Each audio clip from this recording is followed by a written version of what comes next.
வணக்கம் my dear மக்களே. விஜயோட டெம்பிள் வைப்ஸ்ல இன்னைக்கு நம்ம தரிசிக்க போறது கும்பகோணம் கும்பேஸ்வரர் டெம்பிள்.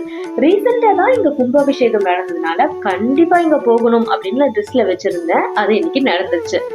மெச்சூரிட்டி வந்துச்சா இல்ல வயசாகுதா இல்ல நம்ம ஹேண்டில் பண்ண வேண்டிய திங்ஸ் ரொம்ப அதிகமாயிடுச்சான்னு தெரியல. இப்போலாம் டெம்பிள் ட்ரிப்ஸ் போர் அடிக்கிறதே இல்லைங்க. ஆனாலும் இன்னும் அந்த நமக்குள்ள சின்ன மனசு இருக்கிறத ப்ரூவ் பண்ற மாதிரி ஒண்ணு நடந்துச்சு. அது என்னன்னா, அதுதான் நாங்க கோவில் யானைய தரிசிச்சது. இவர் முகத்துல ஒரு தேஜஸ பார்த்தேன். எதையும் சாதிச்ச ஒரு சந்தோஷம் இவர் கண்ணுல எனக்கு தெரிஞ்சது.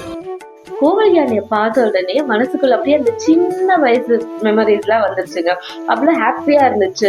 சோ அந்த கிரேட்ஃபுல் எக்ஸ்பீரியன்ஸோட இந்த கோவில நாங்க தெரிஞ்சுட்டு வெளியே வந்தாச்சு. அடுத்ததா போனது சுவாமிமலை டெம்பிள். ஸோ அறுபடை வீடுல சுவாமிமலை டெம்பிளும் ஒண்ணுதான். ஆனா இதை என்னால வீடியோ எடுக்க முடியல, பிகாஸ் உள்ள வீடியோஸ் அலோட் கிடையாது. இந்த ரெண்டு டெம்பிளையும் ஒரே நாள்ல ஒன்னா தரிசிச்சது அவ்வளவு ஹாப்பி. ஸோ அடுத்த வீடியோல அடுத்த டெம்பிள் வைஸோட உங்க விஜய் உங்களை மீட் பண்றேன்.